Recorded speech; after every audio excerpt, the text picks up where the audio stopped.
So we're going to, okay, good afternoon once again. Good afternoon, everyone, and welcome to our RBSN Spotlight Cross-Functional, the trends of impacting the future. My name is Alabolu Afunke, and I'll be moderating today's webinar session. So it's a pleasure once again to moderate today's event. Today we have a special guest, Mr. Ola Enimoro, who will be speaking to us on cross-functional and the trends of impacting in the future of work. I am going to start with his biography at this point. So Mr. Ola, please can we see your face?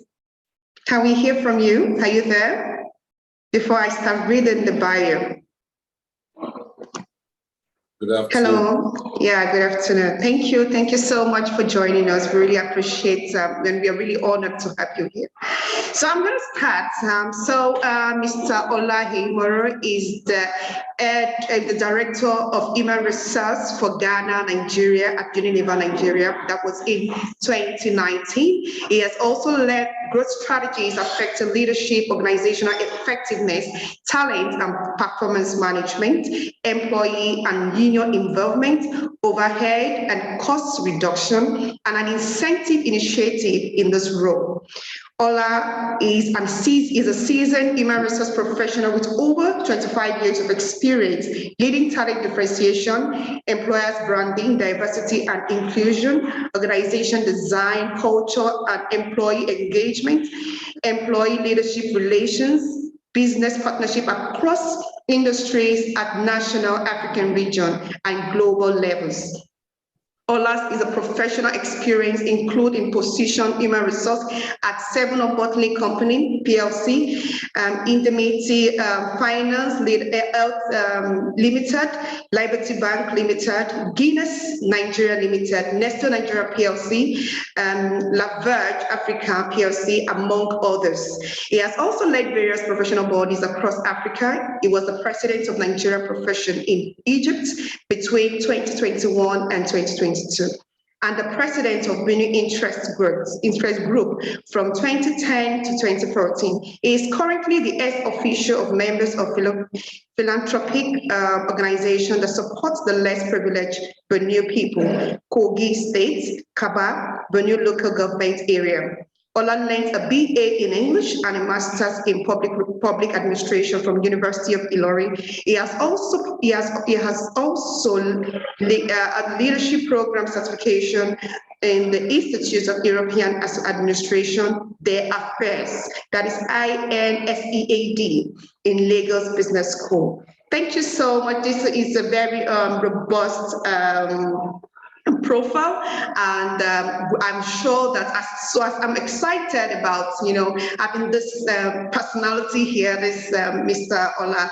We're going to learn a lot of we have a lot to learn as an HR professional, and for those who want to get into the HR space, this is a lot of opportunity for you to ask questions with regards to this topic and also learn a lot from the wealth of knowledge Mr. Ola is going to bring to us this day. So I'm going to call on Mr. Ola at this point to give us what he has for us on the topic we're going to be addressing today. So Mr. Ola, I would like to hear from you.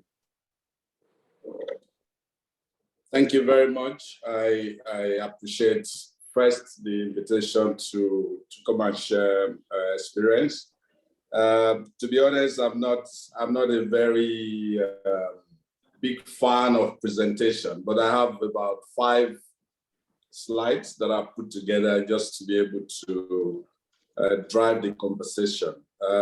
So the parts that I always enjoy is when there are free flow questions that we can really tap from the experience that we have, including the fears that we have and share that as professionals. But I would, if you can just help me put the slide on. I will just start by,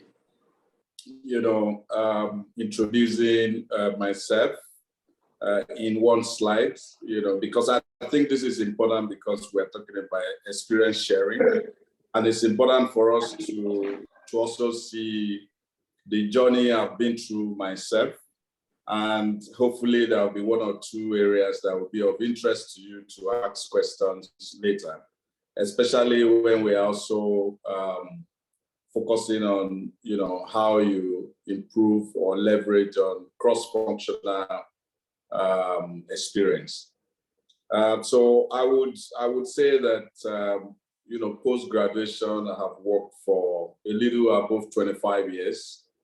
And I've been in the business of handling people, but I say people, but also from business transformation point of view.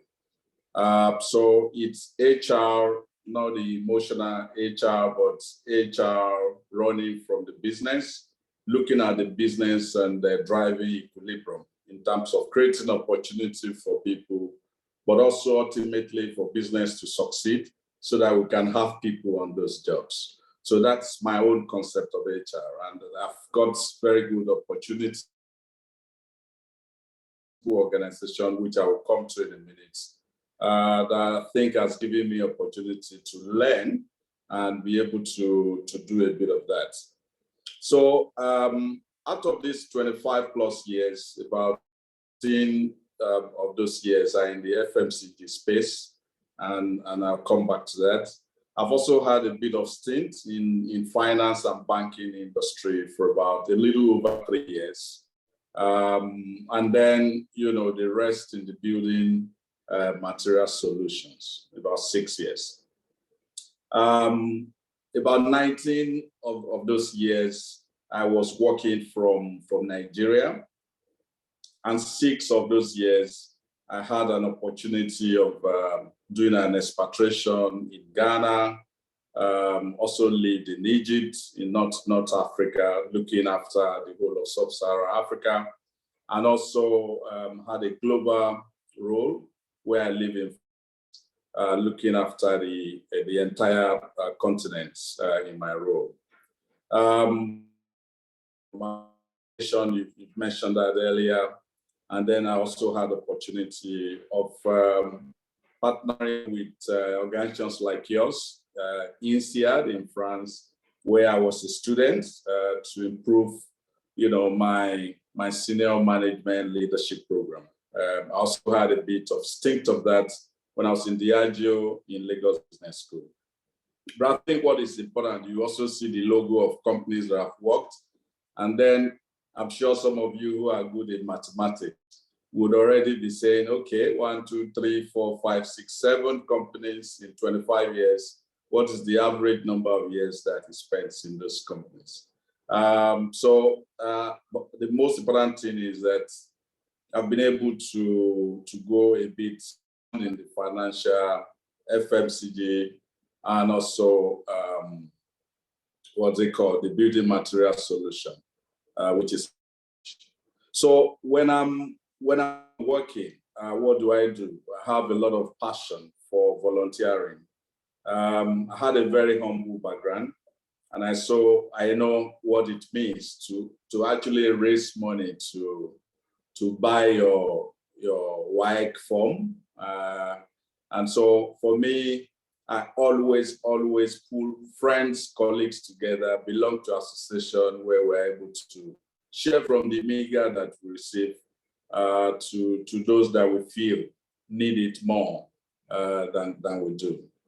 And so what am I passionate about? I mentioned that earlier. I'm passionate about people, but people who deliver, but at the same time, pay attention to their well-being. And then, when I'm free and I have some time, I like to be with family. I like to listen to news, but I also watch, football, and I support Manchester United.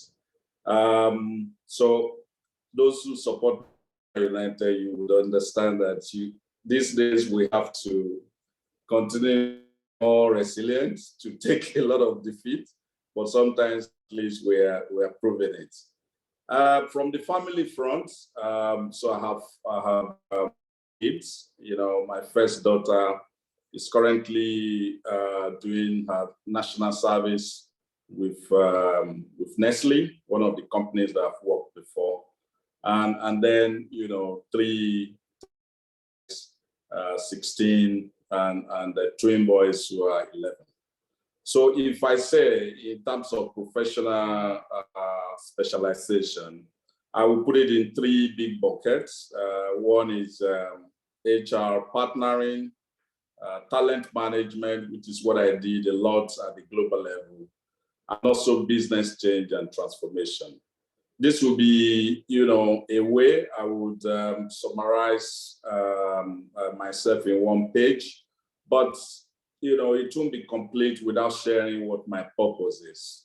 Because until you understand and discover your purpose, you are likely going to struggle with the job that you do or decisions that you take.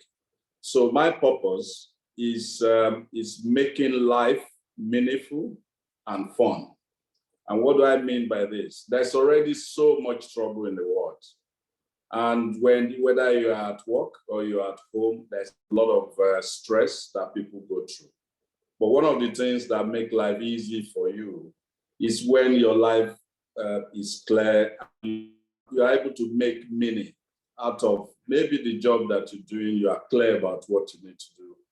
Then it can make your life meaningful and you can have fun doing what you're doing. So I strive as much as possible. I like to see the next person to say, am I adding value? Am I creating meaning for this individual? So that the individual is able to carry on and have fun doing what they're doing.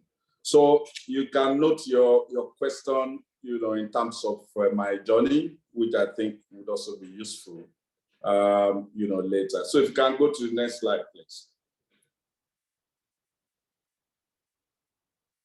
Yeah.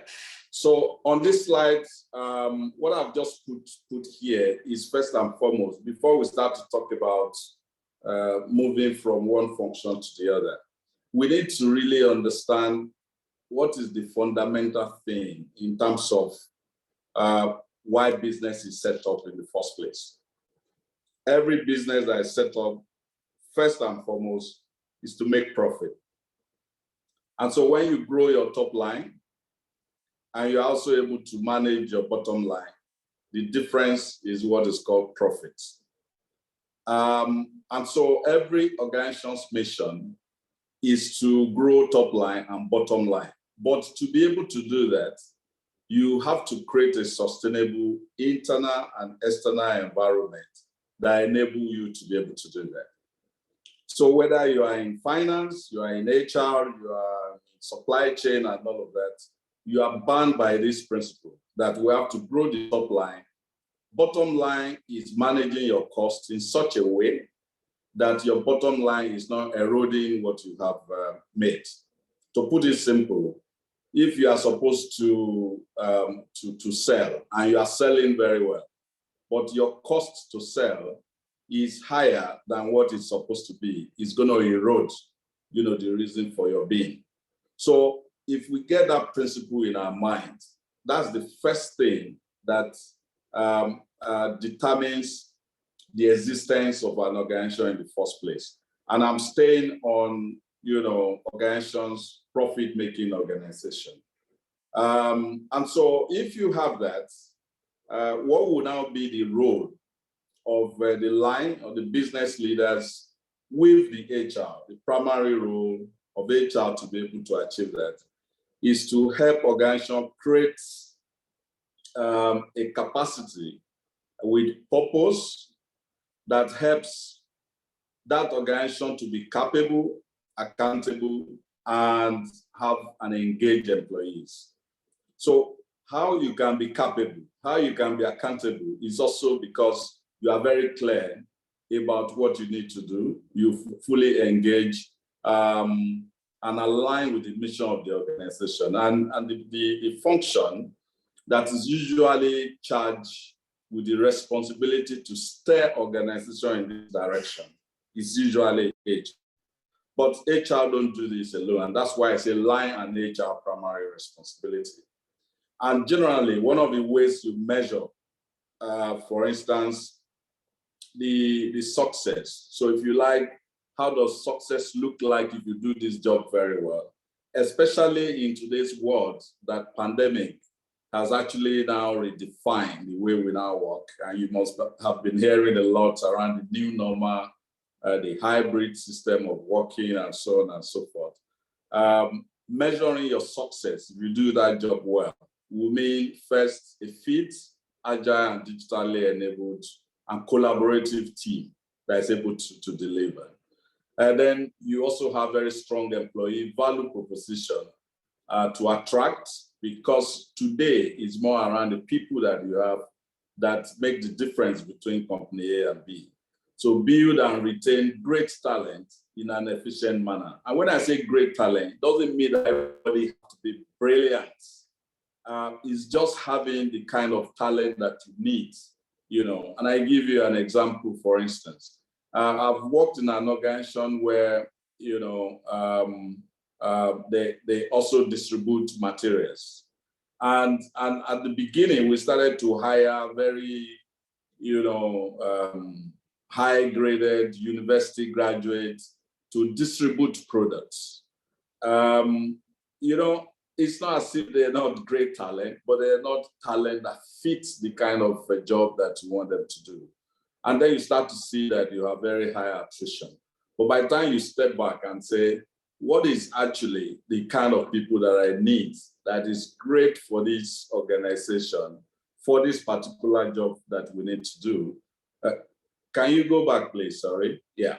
So that is when you are actually addressing the beats around having a great talent that is efficient enough for your organization.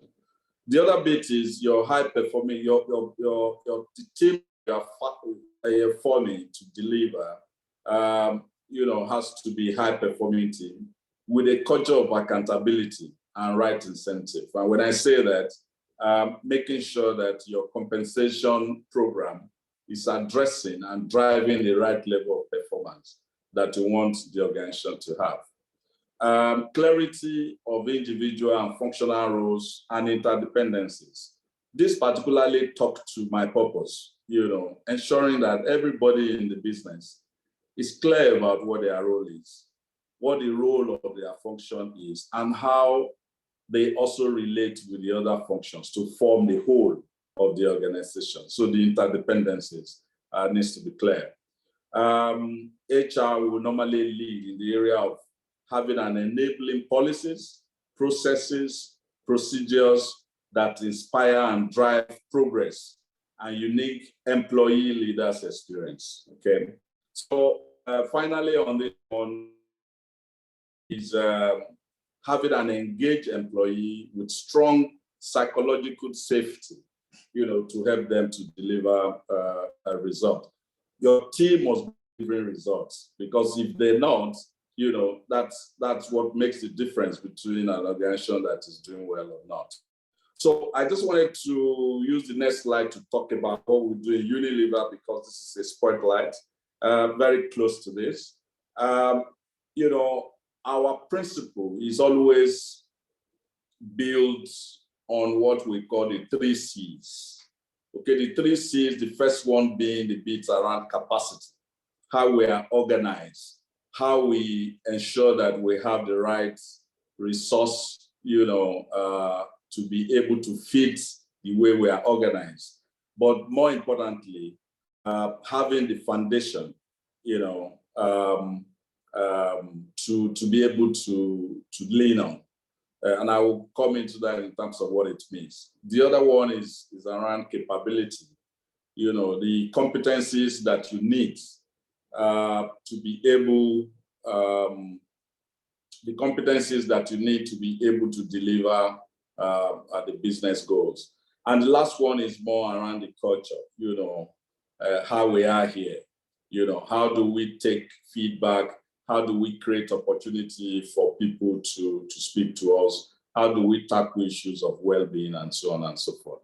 So if I just, without going through thing, on the capacity side is everything to do with our basics. And when I say basics, employee records, how easy it is for people to be able to co-create their records. Or is it just one function that deal with it? Or does it give opportunity for people to be able to interact like our normal world? People are in Instagram and Facebook and so on and so forth. The workplace has to be behaving in such a way where people can interact, informally with each other, and even formally in terms of data and how we protect or some of those data that we have. So in those days, we call it HR. Okay, so today, what we call, employee experience. So all the basics that we do in that space are reward practices and principles, and how we ensure that we follow all the things that has to do with control, with policies, and rules from government. Then things around our organization and talent optimization. So when I say that, it's more around how we organize. Okay, how do you organize in a cost-effective way? In those days, somebody would just say, things to do that probably last for 3 or 4 months. Then they go out there and recruit someone. And after that project, you have to get stuck to this individual. Or in some cases, the company says separate with this individual, creating discussions. So in our own case, it's more around how we look at our resource today, how we organize to be able to support, our ambition in the next couple of years, and then resource for that. Then the other bits that we do on capacity is ensuring that we have the right cover for our key critical roles that we have, and ensuring that it's also cost effective. But another part that is very interesting is also the performance management that is also evolving, So in those days, the performance management system from company to company is so similar. But these days, we have moved from just following those trends to breaking actions into tips and bases and reward people, incrementally for what they do. So in the area of capacity, that's what we do. Of course, for capability, it's aimed basically at unlocking capability, through lifelong learning. So dialing up our line manager, team capability, ensuring that we have, a profile that helps us to be able to identify what we need, for instance, in sales, what is changing in sales, how are people now asking for things, the target that we have, how do we reach them in the past and how do we reach them? So adapting the capability that our team needs to, the customers that we have.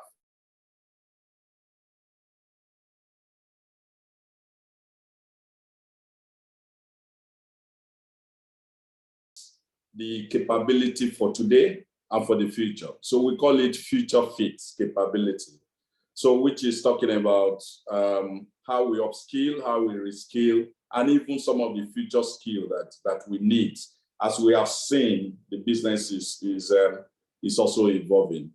Part of also what we do is cross-functional opportunities, project-based, that gives you exposure to other organizations, other functions.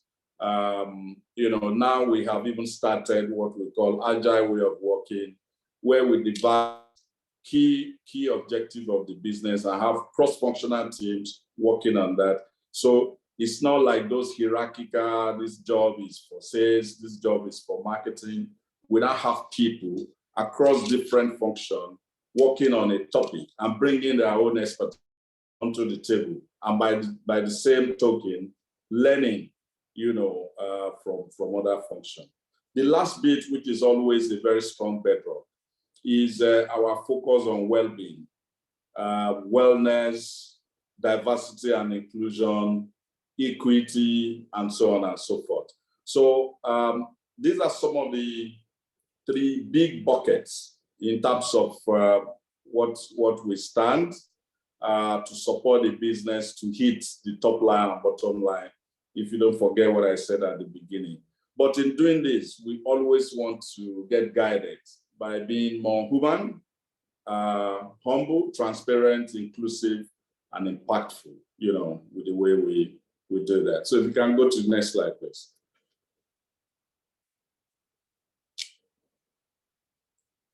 Yeah. So what I have put here in this slide is just thinking about as professionals in HR. Let's peep into the future.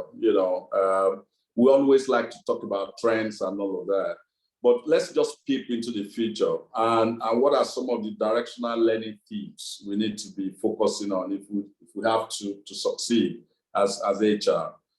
Of course, some of the critical skills that we have seen, has evolved over time. I mean, imagine when I started working about 25 years ago, nobody talks about data and people analytics. No way. I remember, the first computer that I used, I actually took loan myself to buy it for a company that I'm working for, because by my role, I was not supposed to be touching a computer. There's a computer department that's basically focused on numbers with some printers and so on and so forth. And so for me, always thinking about the future, actually took loan from the company and bought a desktop to do HR reports. And the moment I start doing that, then the business start to see that I think it's something that we need to irrigate the business in this space. But just think about it, some of the things that I put here, you will not talk about them many, many years back. So digital and the people analytics are extremely important, critical skills that HR needs to have. And we also call something digital. Hello, can you hear me?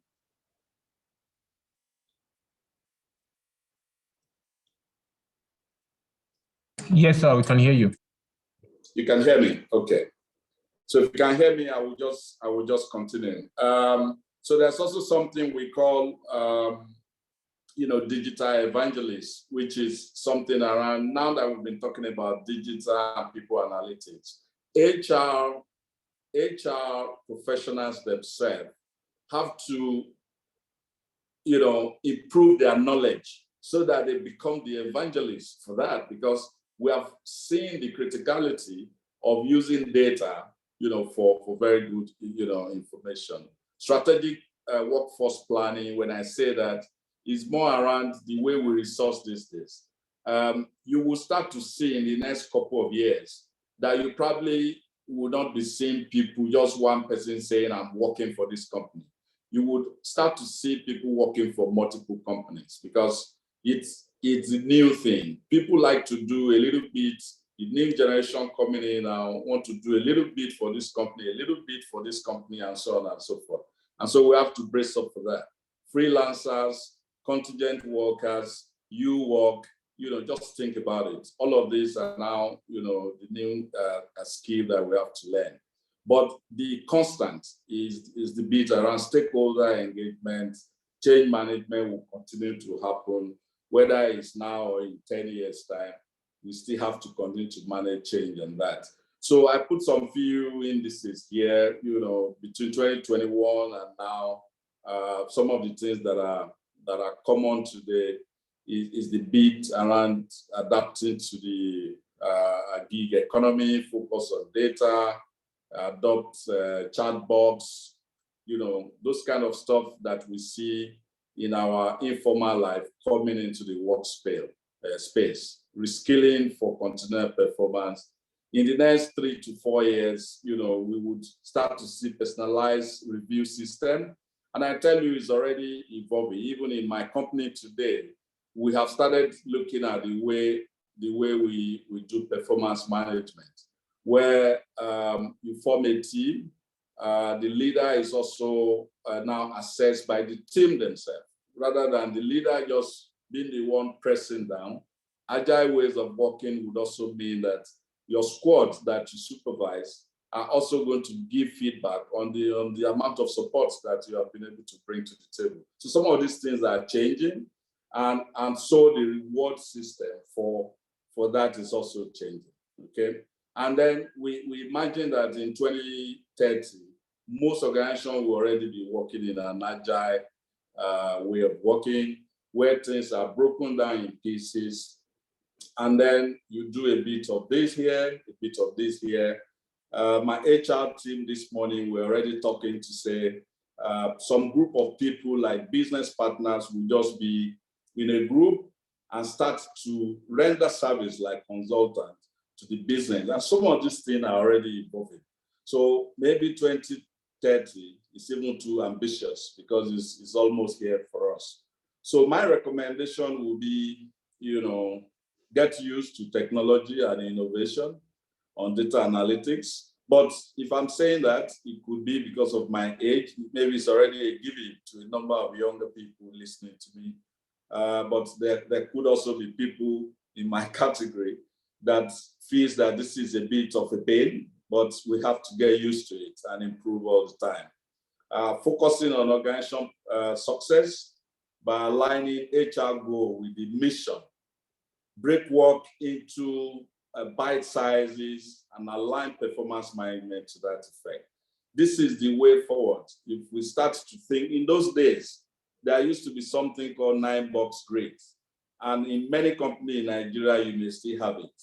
In Unilever, we've thrown that to the dustbin because you don't put people in box anymore. You want people to, expand, explore, and, do a lot of stuff. So when you start to put people into boxes and all of that, it doesn't work with the trend that's happening. Imagine in year 2000, 2020, January, everybody had a plan. By February, the whole country shut down. So if you plan for a whole year and plan change in the middle, how do you deal with that? So as HR, we have to help organizations to see how to adapt to some of those changes. So you have to prepare for changing work methods and processes of a multi-generational workforce that we now have today. Nobody wants to work, 9 to 5 anymore. Some people just want to spend some time, half a day working, the other half of the day probably going somewhere by the beach and all of that. So we have to recognize that, and start to build an organization to accept that. Renovate your benefits, a program in line with the economic changes, and also, stay up to date with changes in compliance requirements.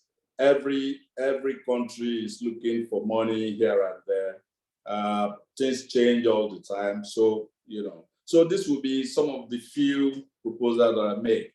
So coming to the specific topic here, I'll just spend just 2-3 minutes and then we can open up for questions. Is, the bits around cross-functional skills. Why is this important?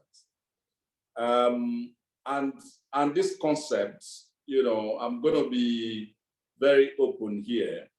In one of the organizations I've worked before, we actually, when we have one-on-one conversation, we ask people, do you really want to be promoted? Okay, it looks very stupid then, but now it's becoming more realistic. You might be doing certain roles, just like I said, in terms of tidbits and all of those stuff. You might be doing certain roles and you just feel this is what I want to do for this company. I don't want promotion. And so it might just be that area that you want to focus on. But because we're talking about the value of cross-functional skills, what it does for you, simply, it takes you to the top. Okay, that's the way to just summarize it. It takes you to the top. Generally, in your early career, you have broad functional learning because you have to, if you are in sales, you have to learn the fundamental of sales, marketing, fundamental of marketing. If you are starting a business, you want to start, the fundamentals, what do you need to do, how do you keep your books and blah, blah, blah, and all of that. But if we stay on corporate organization, you are acquiring skills in your area. And so usually what we expect people to do in the early career is to introduce them to different, functions.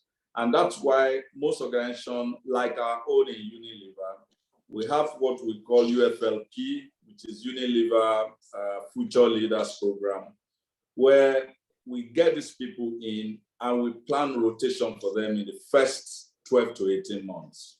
So they are recruited for HR, but they will go from HR to the field, to marketing, to different areas of the business, so that they find their passion, as they are going around. And eventually they can have conversation to say, I think I want to, even though I came in as HR, but I think I enjoy sales. And you might end up, being in sales later. The other bit is the mid career. This is where, and it could be two ways.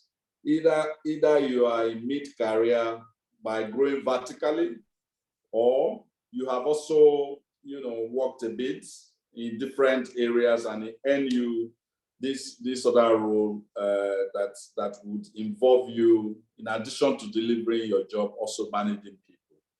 This is the heart of most organizations, because this is where things get done. This is where you have a lot of issues and also benefits comes through. So functional expertise, cross-functional projects, agile squads, and all of that helps in this space to give you opportunity to look at different areas.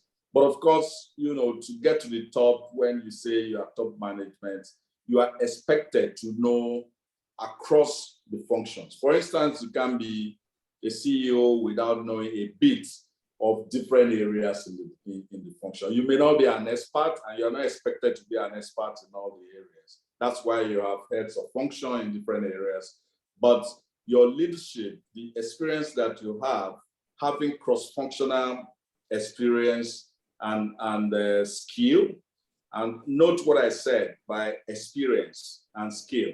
So if you have cross-functional, if you are learning about other function, it's an enabler. But if you have the experience out there, it helps you to be able to say, to put your hands to it, to say,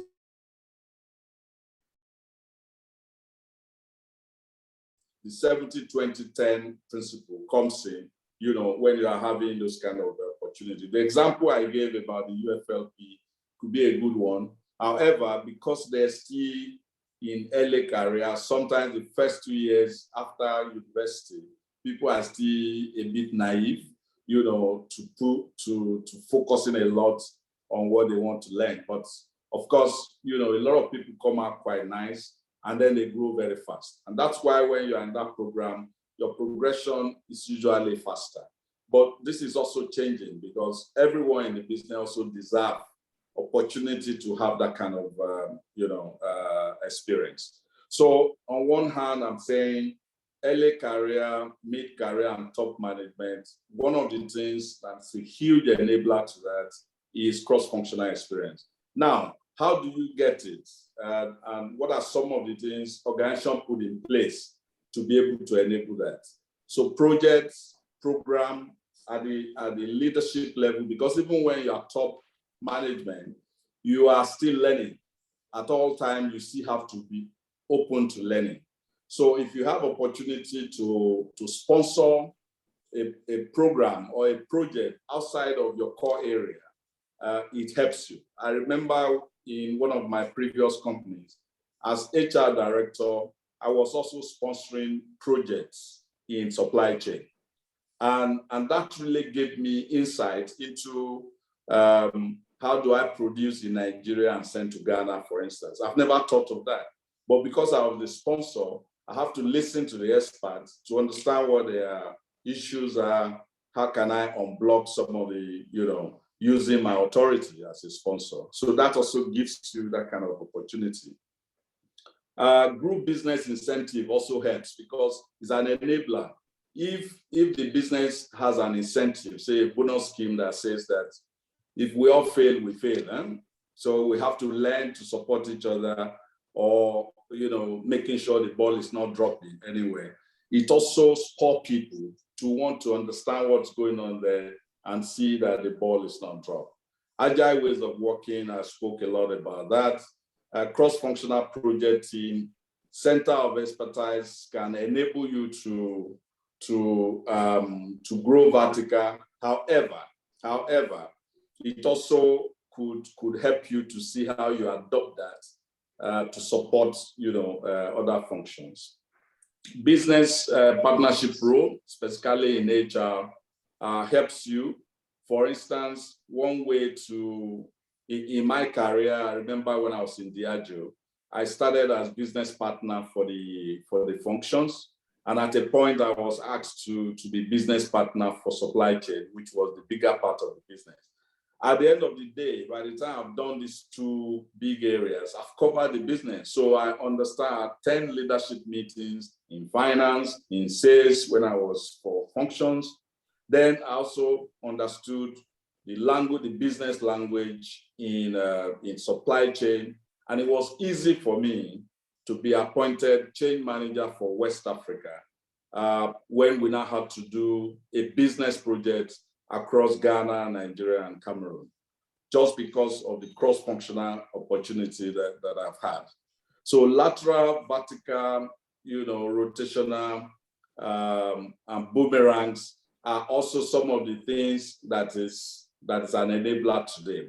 Boomerang is a situation where companies are now having policy to back up a situation where people can actually leave your business and decide to say, I want to return again because I've got somewhere I've learned and I want to come back again. So it's not just about changing function, it's also changing business to see different view of how things are done. And then, gone are the days where people say, if you have left, you don't come back. These days, people are even begging alumni to return back, especially if they left, on a good note, okay? So short, long-term assignments into other function, other countries are also an enabler to be able to build that kind of capacity to help you, for instance, to gain those kind of experiences. So I will stop here and, we can take, specific questions that you have. I hope you can still hear me. Okay. Yes, I can hear you. I think Olabode Adesanya is sharing the screen. Could you please, who is Olabode Adesanya? Yeah, I can see a screen here. Yeah, I don't know who this person is, and the person is sharing screen. Okay. So we'll just, so thank you very much, Mr. Ola. I've been really able to learn a lot. So not just about, the cross-functionals, also be able to learn more and more about the current situation of the HR and the future of human resource management. This is very beautiful. And one of the things that I learned, I don't know if we are all following, because I've learned a lot today, and I hope that everyone here has also learned from what I've learned from Mr. Ola today. So one of the things I also that I learned from you today, it's on the HR line, setting clarity functions and intermediaries, and also strong employee engagement. This is very important, in the start line for your HR, and to be able to get people to be able to work effectively, and also be able to influence people to do, follow the goal of the organization. And the enablers, that is very, very interesting. I love the enablers part of it, enablers for achievement, the performance management, talent management, availability of process is very, very important. to performance management, and the capacity to drive the current and the future fit, that is upskills and reskills. I've really learned a lot, and we're still open to learn more questions. We have beautiful learn. So as we drop our questions, we are open to receive your questions. We're going to start the question and answer section now. So we encourage people who have questions to ask regarding this question. This section today, this is an opportunity for you to drop your questions so that you can take them. And during the question and answer section, we'll take them one after the other. So I'm going to be starting my question, Mr. Ola. So one of the things I want to ask from you is, we some of us here do not really have a better understanding of what cross-functional really means, how it really works. Yes, we've been able to give elaborate details about the HR, but also looking at the people who are here who are not HR and who do not really have a clearer understanding of what cross-functional actually means. So I want you to give us more, definition and more insights about what is cross-functional.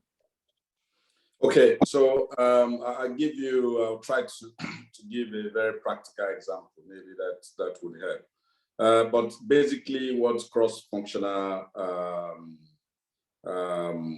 experience means is you are in one function, and then you, by your career ambition, you want to learn about other function, and you have opportunity of moving from one function to the other to enrich your experience. And I give you a simple example. When I was HR director for Nestle many years back, I was looking for HR business partner for sales. One of the things you could easily do is to say, there are so many HR people out there, let's just go and hire someone who is already in the role, who will hit the ground running and blah, blah, blah. Mm-hmm. But,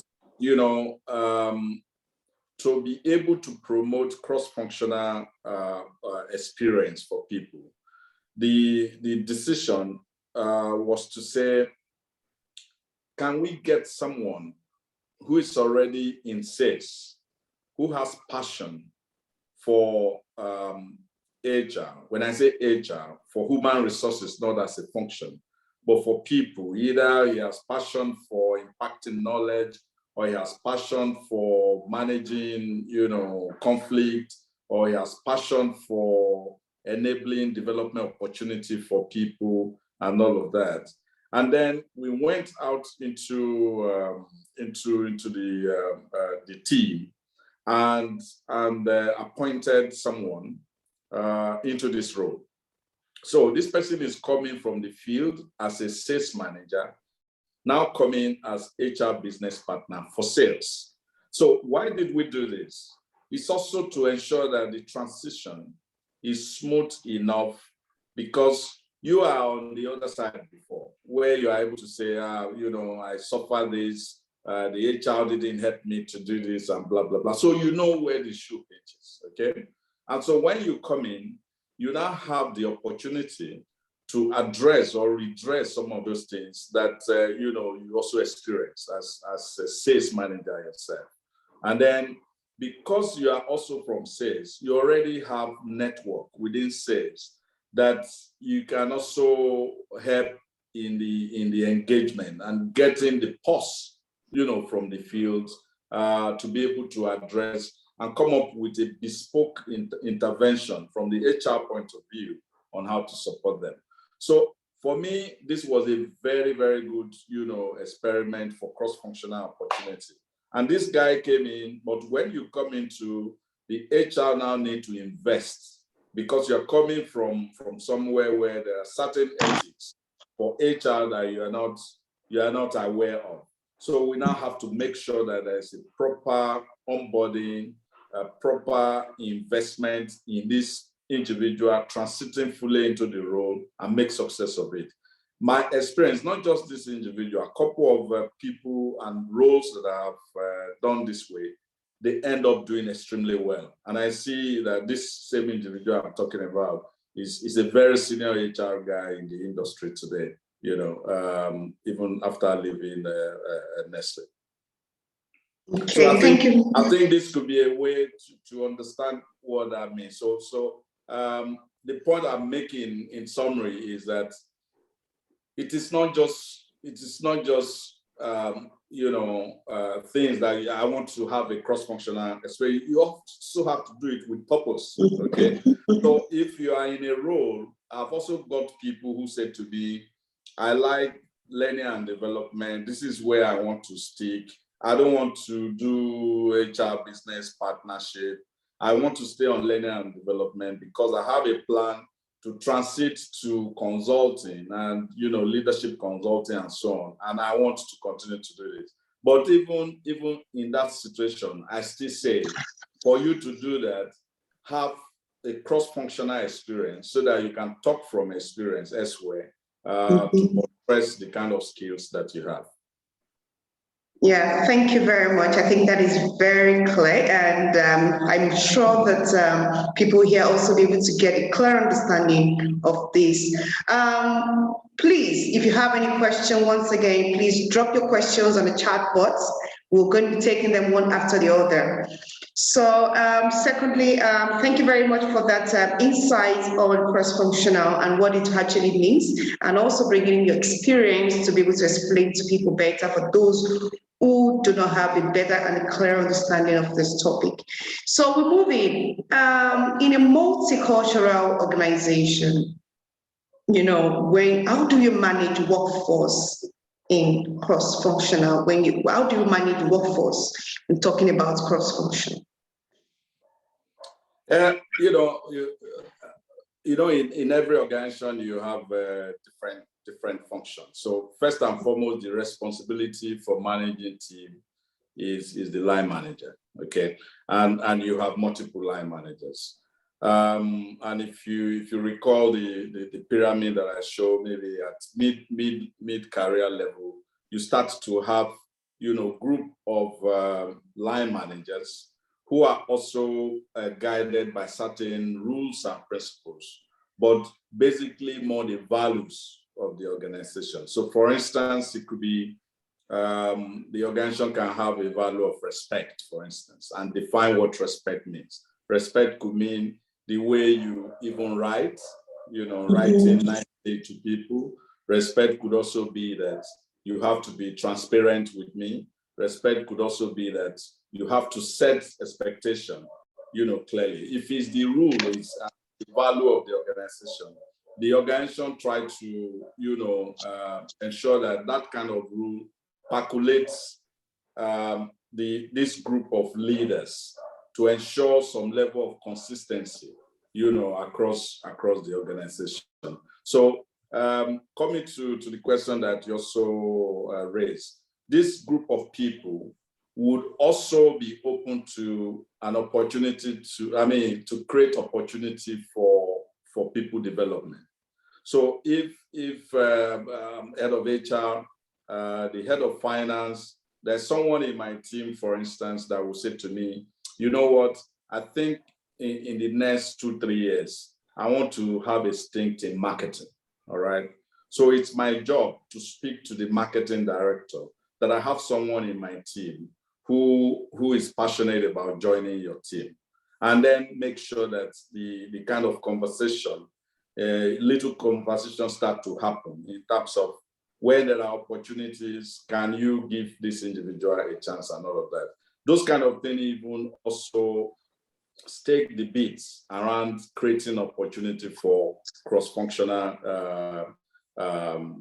movement. So when you say how people are managed, the responsibility is usually line managers guided by principles and values of the business, but also paying attention to your employees and ensuring that the culture helps you to take feedback, act on those feedback, especially if it has to do with their careers. And if you don't have conversation with people, for instance, you won't know whether they want cross-functional opportunity. And when they tell you, the onus is on you to make sure you help land that with your colleague. And of course, HR plays a vital role here, especially HR business partners.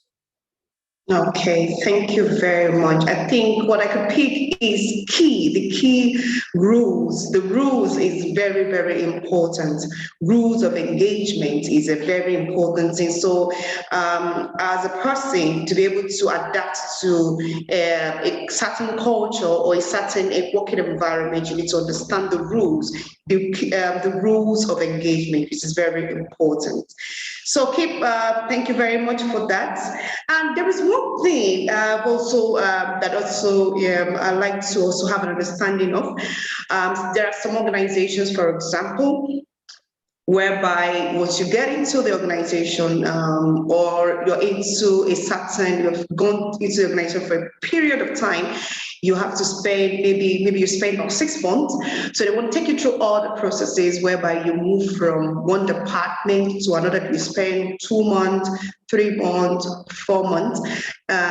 You keep moving from one department to the other. Yeah, it's sometimes interesting for some people. They are able to, adapt to movements, moving from one department to the other. It's a challenge in terms of the HR aspect, whereby they have to manage the performance of the people that they are moving, because productivity is key, and organization needs to be able to drive their goals. So you're moving somebody with a different, come from a different background, but you want them to have a better understanding of what is happening in all the various departments. Like you said, they have to develop the leadership skills, upskilling, they have to develop the upskill process at all.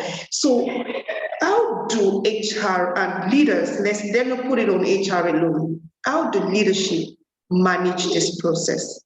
As a person, I am managing someone that has been working with me for a certain period of time, understands my process, whereby that person will have to move from another department and I'll bring someone else into my department. How do leadership manage this process? Okay, first and foremost, the bits around career interest, there is nothing you can do about it. If employee shows interest, the only thing you can do is to support it. If you don't support it, the same employee will take the interest somewhere else where that interest can be met. So usually it's organizational approach it in different ways. I think the best answers HR normally give will say it depends. And it depends really on the circumstance that you find. But if I come to your question, this idea of moving people from department to department for 6 months and all of that is usually better at the early career stage, okay? So at the early career, you want to expose people to different experiences. And that's the example I gave about our UFLP in Unilever, for instance. So you can, when we're doing the UFLP interview, you could be a candidate for HR, but it doesn't mean that you're going to stick in HR, because we're going to give you different experiences to make you move from one function to the other, experience that, so that by the time, if you end up being an HR business partner, the experience you got at the beginning when you are going around helps you to be able to speak from the perspective of that function because of the experience that you have there. So, so my recommendation is usually when you want to move people tidbits like that, it's better at the early career. Once the individual is getting grown and all of that, maybe has become a marketing brand manager, for instance, the passion is already established.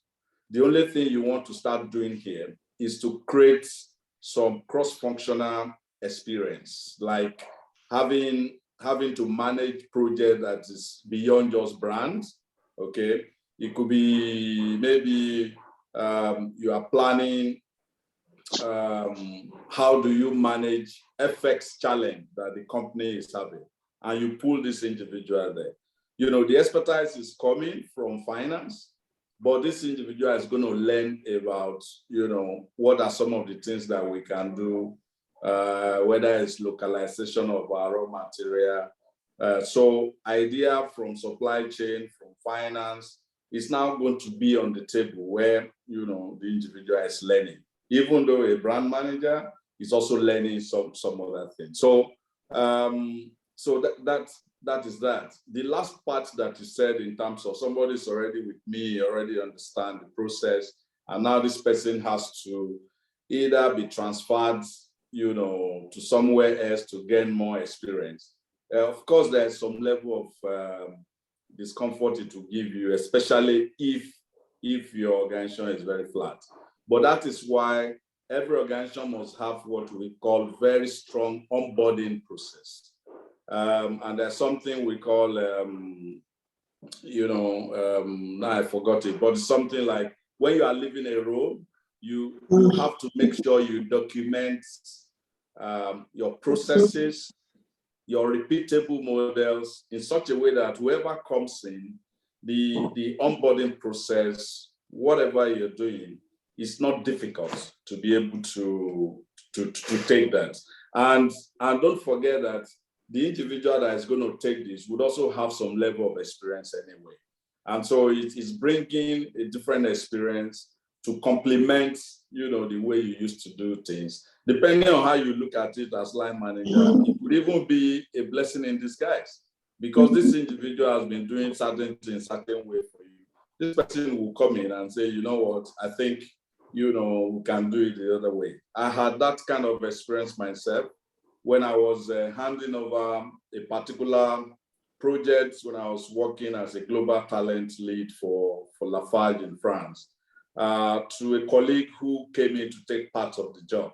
So that part of the job, I thought I had a fantastic strategy, okay? And so when he came in, I was explaining, you know, how I developed it, the thought process around that, and so on and so forth. But this individual has a different way of looking at it. And then, you know, he said to me, yeah, you know, this I like it, but I think we could do it this way and this way. I never thought about that, you know. So sometimes somebody working with you, having opportunity to go elsewhere, it's a very good thing. But as a business and as HR, we have to have a process that ensure that the onboarding process, your process documentation, and how you get, whether it's a new person or somebody coming from another function comes in, has a similar process. So you could be in the same company, as you are changing job, you have to be onboarded as if you are just fresh, you know, into that business. So that way, the gestation period is short. And then, you know, you have opportunity of creating more opportunity for either cross-functional, opportunity for your team members, or even give the opportunity to expatriate. A typical example for me is when I joined this Unilever about 3 years ago. Now it's going to be 3 years in a few weeks. A number of my team members that I met are either in a different role or in a different company, okay? And so what normally will happen is that individual that's already doing very well, if you don't create an opportunity for that person, the individual is actually going to leave you. That's it. So if you want to keep that kind of talent in the business and you know the individual is already doing very well, you have to create another opportunity, either expatriation or different role, that you suffer for it a bit, you know, but you get someone who would also bring different perspective, you know, into the way you both work. I hope that helps. Yeah, very helpful, very, very helpful. So we're going to go to the chat box to take some of the questions. We have some questions here that people would like you to also address. So I have from Daramola Oluvide. So how can one cope in a work environment where staff have a biased mind towards the HR department? Also, there are staff who have this empathy towards accepting in appraisal and other things they do, the things they are required to do. She also mentioned does not need to write. Okay, so I think that's the first part. So I think the second part is asking about writing a certification. Okay. So the first part is, people feeling somehow about HR. Okay, so I would I would say that to be honest, the major principle that HR leaders need to have is to have the virtue of being fair. Okay, as long as you are fair, you are also making sure your intervention is enabling, all right, for the business and for the employee. You should not get too emotional about how people talk about HR. I've been in companies where people say woman resources, they call you different kind of names. But the same organization, in fact, some offensive names, like that. But the truth is, the passion that you have for the role is the one that will drive you. But also the fact that one way that you can succeed and grow in HR is having fairness as a way of life. A lot of HR leaders and HR professionals run into trouble only by being taking sides on someone because you have a relationship, you want to bend the rule, for that individual. And most people have lost their professional calling in that space. So as long as you are making your contribution mutually beneficial to the employee and also driving your impact for the business. The reason why I started this conversation to talk about the reason why businesses are set up in the first place is to achieve top line and bottom line. And our job as HR is to create enabling environment to achieve those two. Anything that you do outside of this, then the consequences is neither here nor there.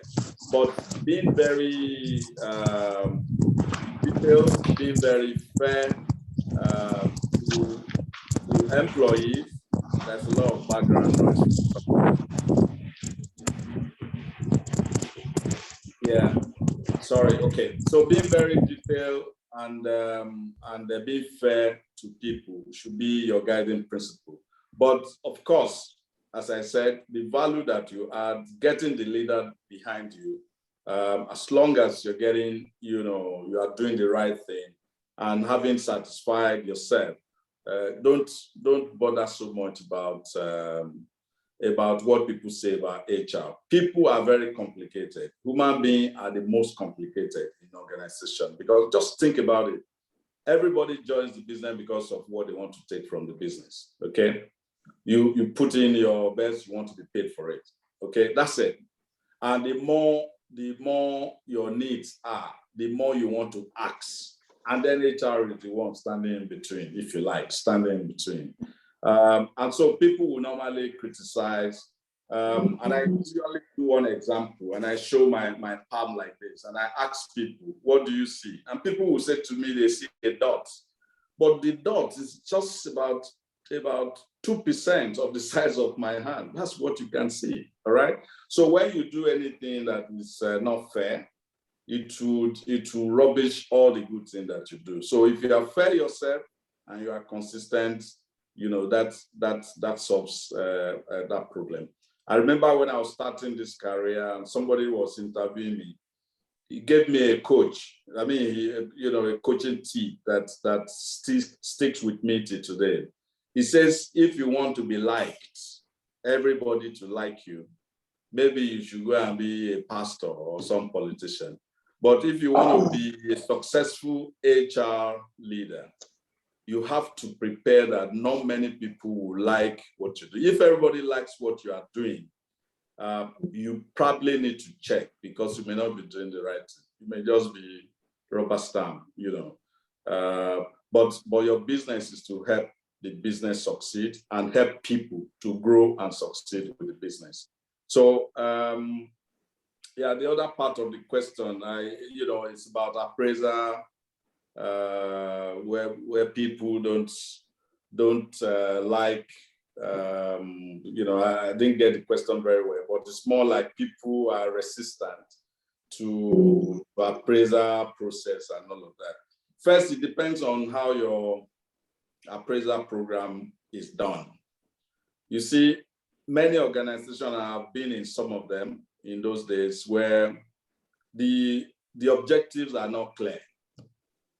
If your objectives are not clear, the way you assess will not be clear and it will not be acceptable. That's the truth. So our job is to make sure that we work with the business to be clear about what is expected. And then we cascade what is expected to different areas on how we are going to be able to meet that business objective. And each function will now have to break it down, prioritize what is important and what will create more value, and then ensure that individuals take their own responsibility and do it well. What I normally would say about high performing team, they're characterized by just very, a few things. And the first one is clear goals. So if you have a clear goal, the next one will now be clear role of individual. And then if the individual role is clear, then you now say, what is the timeline for delivering that? Because you can be perfectly late, okay? You can do something, but you are perfectly late. And then the market has moved on. So whatever you have done is just effort that is zero, even though the result came out, but it's perfectly late. So the timing becomes, another quality of high-performing, team. And then, you think about trust. How you have to trust yourself as teams, because you are clear on your goals, you are clear on your role, you are clear when you need to do this, and then you trust yourself to support each other.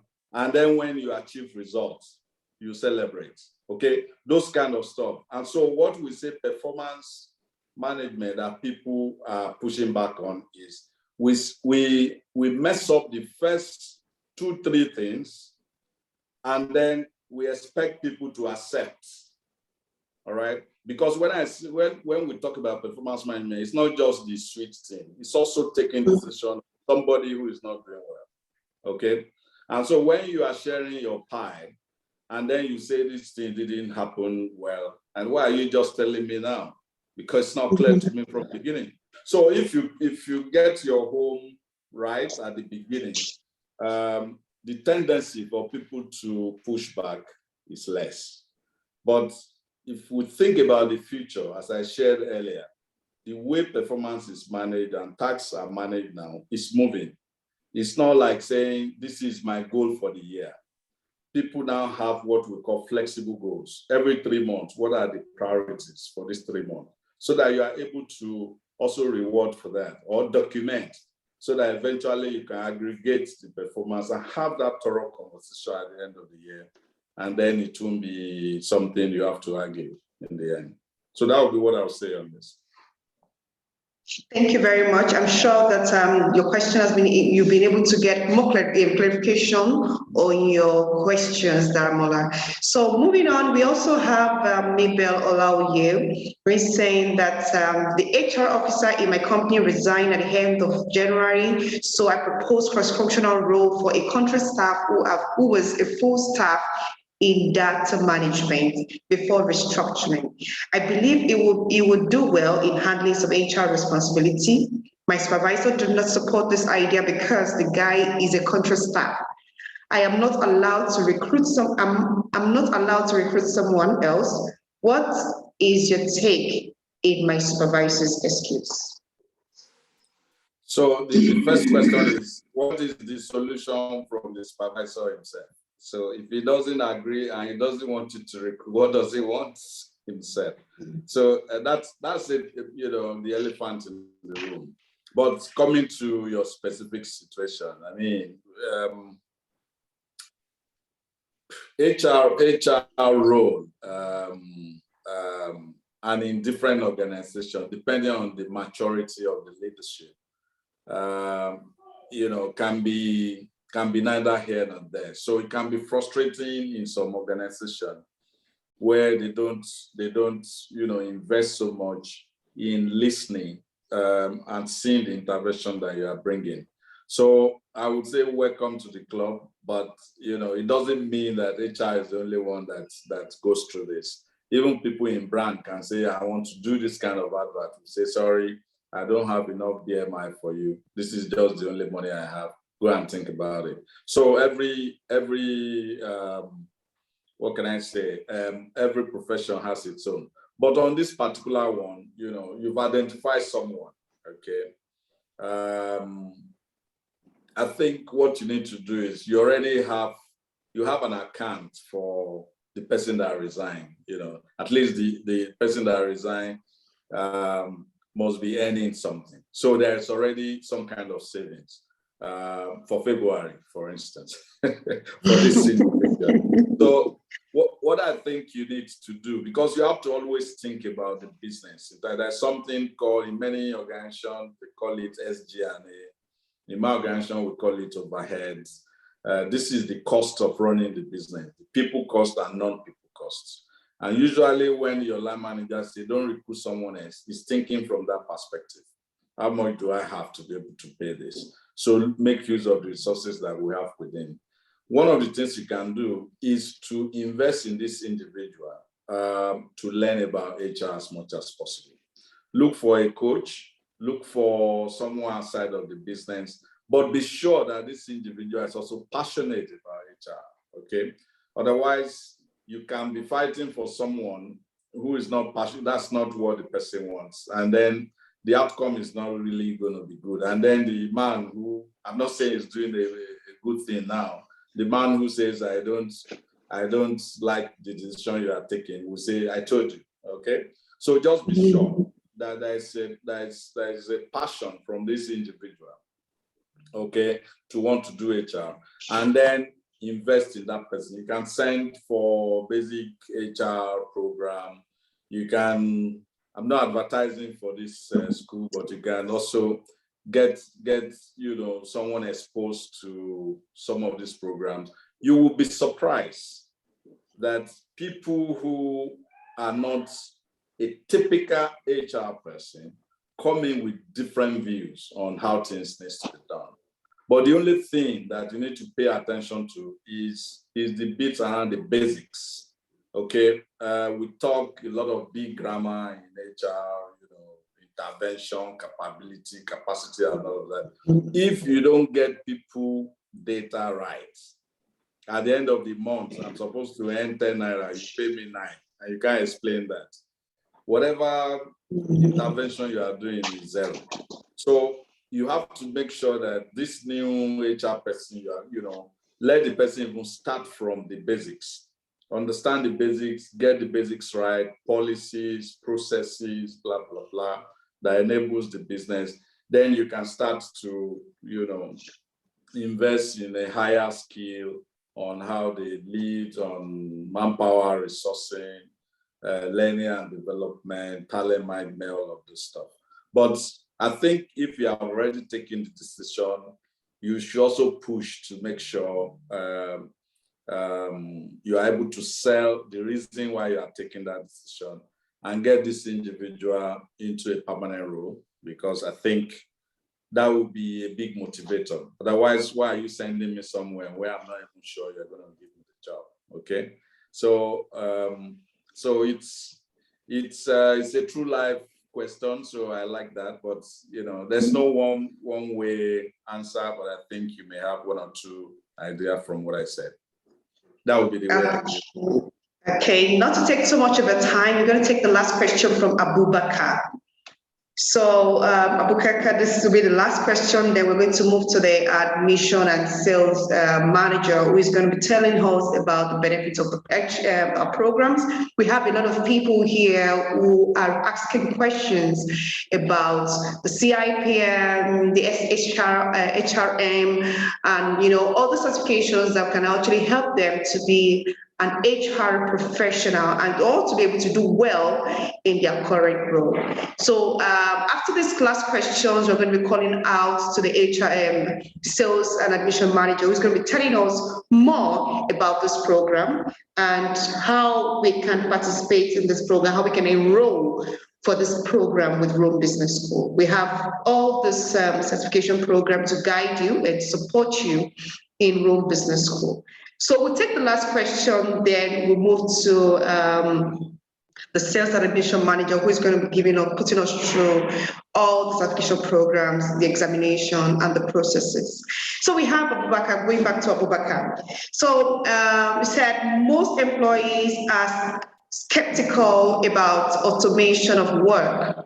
How do you as an organization leader negotiate with workforce in accepting digitalization of workforce?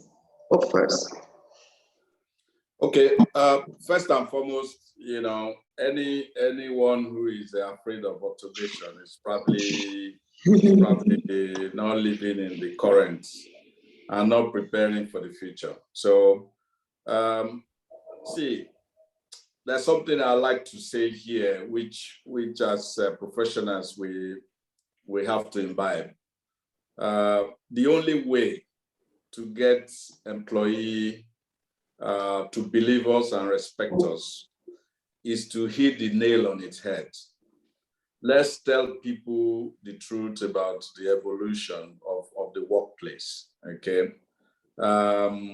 If you window dress the truth and it's not clear to people, they are bound to start to push back on your transformation and all of that.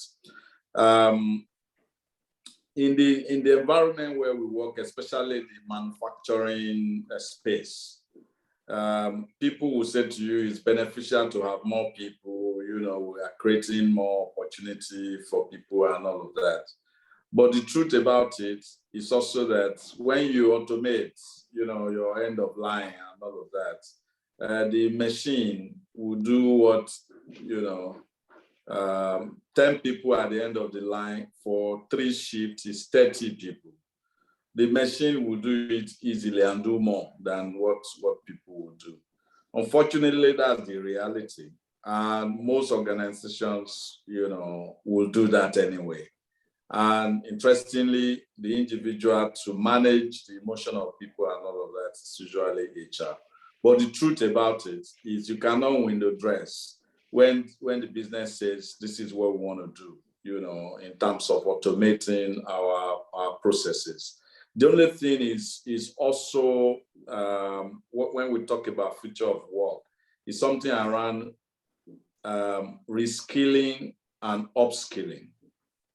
So what we do, for instance, in Unilever, we have a concept we call responsible automation. And responsible automation means that if we have to automate certain part of our business, we need to identify the people who are there today and start to reskill them for other opportunities that they can have. For instance, reskilling doesn't mean that when you reskill someone, you have to absorb that person in that same organization. So if you are, for instance, a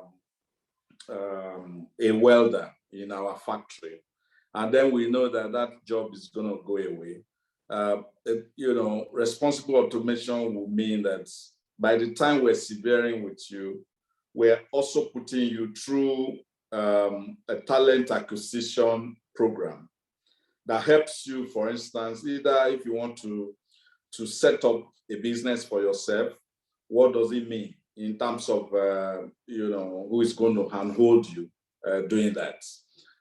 So we contract with organizations that help us to train people when that is going to happen. And so there will be different ways. You'll be asked, do you want to set up a shop for yourself? You want to work for another organization? And then if we still see some of those organizations within our network, we have, also consultants that's going to help us to transition such individual.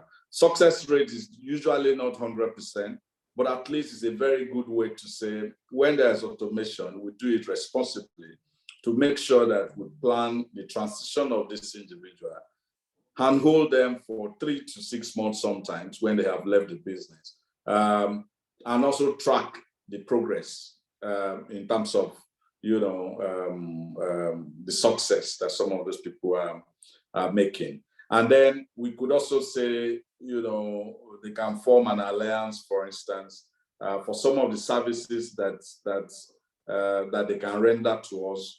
They could also be, part of the people who will render some of those services. I remember, for instance, in Ghana, when we were going to look at our health services, the individual who was the doctor, who was our doctor and full-time employee, was actually the one who now manages the clinic as a third-party outsourced agent. So that helps him to even be able to employ more people as nurses working with him, providing that service, to the business. That could be, one way of doing that. So that is automation in the factory side. But automation in the business itself, today everybody is on Instagram, Facebook, blah, blah, blah. You do it on your phone. So we are now saying to you, we have chat boxes where if you have any issue, we expect you to use it, just the same way you live your normal life. And so I think it's even inviting, for people. And so when we need you to also update your record, we ask you, we just send you a link and say you should do that. In Unilever, we have a bot that is called UNA, UNA. So for instance, if you need anything from HR, instead of calling any of my HR manager, the first thing you do is to go to your system and just go to UNA logo and just ask a question as if you're asking Google, I want to know my payslip. You just type it there. And because you are using your own record, it takes you straight to your payslip, So you don't need to start to, talk to HR again. So I think the point I'm making here is if you make your intervention attractive and beneficial to people, they will use it, all right? But in terms of automating the business, which I started from, is a thing that is a permanent reoccurrence. It's going to happen. Let us manage the way we window dress, but we have to also manage it in such a way we don't have industrial relations issue because of the way we communicate it. We must always help the business to have a way of transiting people who are impacted in a respective and dignified manner. So that would be what I would say. Thanks a lot. You're on mute. Oh, thank you so much. Thank you so much, Mr. Ola. I have really learned a lot, and I'm sure that everyone here has also learned a lot. We thank you. Want to say a very big appreciation to you for taking out your time out of your busy schedule to be able to participate in this program. Thank you so much. We really appreciate the time. And I'm sure I'm also on behalf of the students, I'm also saying a very big thank you to you for this wonderful insight into the HR. And we look forward to more and more, information from you. And I'm sure that some of our students would also like to reach out to you on LinkedIn. I would like you to also share your LinkedIn handle so that they can reach out to you for further questions. So I'm sure they would like to do that. All right, no problem. Okay, all right. So at this point, I'm going to be handing over to Tomilola Alafe, who is the sales manager for Room Business School, Nigeria. Thank you. Good afternoon, everyone. Thank you so much, Funke. Thank you so much. It was a wonderful, very insightful session with Mr. Ola. Thank you. I learned a lot personally about managing my team. Of course, we're all managers. And whether we're manager at homes, whether we're manager at work, we're managing, family members, team members, and some of those principles apply across board. So thank you very much again, our dear executive students that have joined us today. It's a privilege having you once more. And of course, to our new intake, the March 2022 that has made our time to be part of the session. Of course, you have learned a lot as well. And this and more is what you'll be exposed to in the course of your one-year learning journey with us at Rome Business School. Today, I just want to speak briefly to prospects of Rome Business School if you're yet to enroll, or perhaps you have friends, you have colleagues, you have loved ones that you would like to be part of this program at Rome Business School. Of course, you know who we are. We're Rome Business School, a managerial training institute of international repute. And what has brought us thus far in the Nigerian markets is as a result of the level of international accreditation the school has over the years. And of course, we're talking of European accreditations, we're talking of American accreditations, and of course, local partnership here with professional bodies, the CIPM, the NIMN, the APCON, the CIM UK, the African Center for Logistics and Supply Chain Management, and so on and so forth. That has what has contributed greatly to the credibility of Rome Business School here in Nigeria. We have late admission currently running for the April intake. We have various master's programs that cut across various fields, depending on your professional expertise, whether you're a marketer, whether you're a salesperson, whether you're into logistics or into supply chain. We have master's program that would cater for your needs. And what we are mostly concerned about at Rome Business School, of course, is to help you achieve your short-term, medium-term career goals through equipping you with the right skills and competence you need to compete in an ever-evolving Nigerian labor market, and of course, the international market. We have our doctorate program, the DBA in Strategic Management, Doctor of Business Administration and Strategic Management, for those that already have their MSc or MBA. This is an advanced managerial program for those that are interested in pursuing a doctorate program. If you're interested, please, you can contact us and be part of the next intake. We have other master's program as well, the Executive MBA, designed for high-level professionals, senior managers, EDs, MDs of different organizations, to equip you with the right skill set to operate at a more senior managerial capacity. Of course, we expect that if you are a senior manager, you'll probably be leading a team of 1,000 to 5,000 people or more. Yes, you need a different kind of skill set to properly manage a 21st century organization. That's what the Executive MBA is about. We have the Masters in International Human Resources Management for HR professionals, for aspiring HRs, also for business owners that want to know how to properly manage a team. Of course, this is 2022. It's not business as usual. Things have changed post-pandemic. You want to learn about the new tricks, the new trends, just like Mr. Ola has enlightened us today on how to manage and how to improve productivity of your team to meet the visions and objectives of your organization. We have the Masters in Data Science Management, of course, for those that are data analysts, business intelligence experts, data scientists in the house. It's also a one-year program. And for all our master's program, you are ensured a double certificate, a double master's certificate. One of them is an academic degree, MSc, from our partnering institution, Valencia International University in Spain. And we have another one from Rome Business School, which is a professional master's in any of the master's choice you choose. So the master's in marketing as well is there, master's in digital marketing and business transformation, Masters in Logistics and Supply Chain Management, Masters in Project Management if you are a project manager, Masters in Entrepreneurship and Innovation for those that are entrepreneurs. You want to learn how to upscale your business. You want to learn how to design, bespoke plan, and of course, promote your business in this environment. The Masters in Entrepreneurship is the right one for you. And of course, we have the Masters in Logistics. I mentioned that earlier on. This and more are the Masters program we offer here at Rome Business School. Aside that, one interesting thing about us at Rome Business School is we have the career service. The career service is saddled with the responsibility of helping our students achieve their career goals through different activities that they handle. We have the entrepreneurship series that they hold of course, giving you business mentoring sessions, career mentoring sessions, organizing workshops and webinars like these, high-level ones, organizing conferences for you to network, meet various experts from different fields, and increase your circle of influence.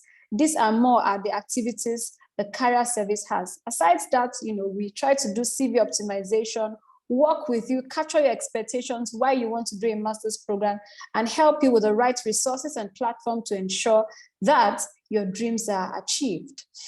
Of course, we have the didactic that has a very peculiar way of delivering the master's program. It's called the secular didactic methodology, which meets international standard that ensures that you have a very, very practical feel of what you're learning. This is a business school, and we understand the needs of the labor market. And as such, the way we deliver our master's program is quite unique. We make use of a lot of case study analysis, business simulation, role plays, business game, in ensuring that our students get the best when it comes to their learning experience. Of course, we have lots of study tours to different countries like Rome, Italy, like Rwanda, Kigali, where you also get to network, have practical feel, meeting businesses, going through some leadership courses, a lot of all activities that you'd enjoy in the course of the one-year master's program with us at Rome Business School. So please, if you're yet to enroll or you have a friend, you have a colleague that would like to be part of this program, you can just go on our website, www.romebusinessschool.ng, or send us a mail at info@romebusinessschool.ng. www.romebusinessschool.ng is the official school website. We have very few slots left for this April intake. As you all know, we'll be wrapping up soon. Very few slots left for this April intake.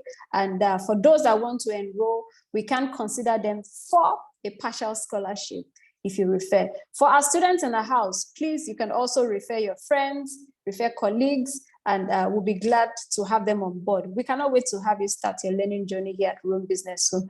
Thank you all very much for coming, and have a very fruitful weekend. Over to you, Funke. Thank you very much, Tumulala, for that wonderful presentation. I'm sure that we've all heard everything that we need to know about Rome Business School from the career service point of view and didactic. So one of the things we do in the career service, for those who are asking questions, just to make more input on what she's just said, is the career coaching and the career mentoring sections. So while you're with the Rome Business School, we provide you with services for those who want to understand their career path and also want to have a career development or a career switch. So we provide support to all the students in terms of development programs. We have a lot of arranged programs specifically for your need. So what we do is to collect your needs, get to know your interests, your preference, and your career goal with us. And after you have completed your program with Rome Business School, I would like you to take advantage of this program because it's a very, very interesting one, and you would not regret, participating in this type of program with us. Thank you very much, everyone, for joining us on this program. I want to say a very big thank you to you for participating and taking your time to be able to participate from the beginning of this program to the end of this program.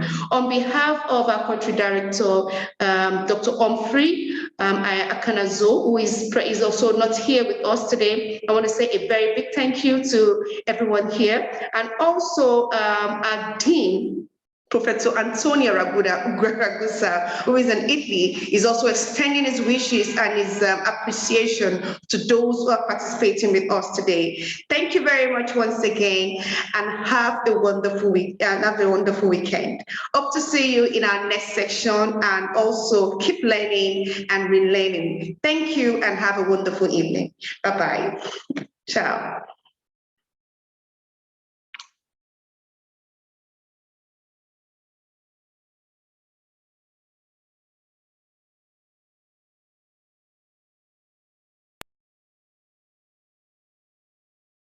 Achieving new feats in your career requires the perfect blend of determination, hard work, skills, and knowledge.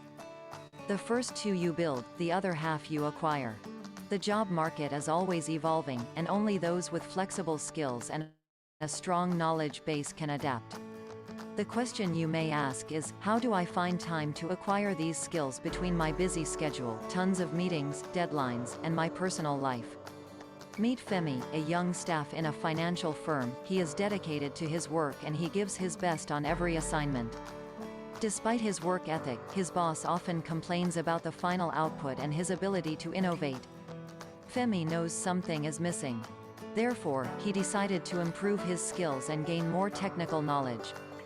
However, every business school he found either served irrelevant knowledge or things he already knew. This, coupled with the rigid learning structure, made it impossible to find the right business school.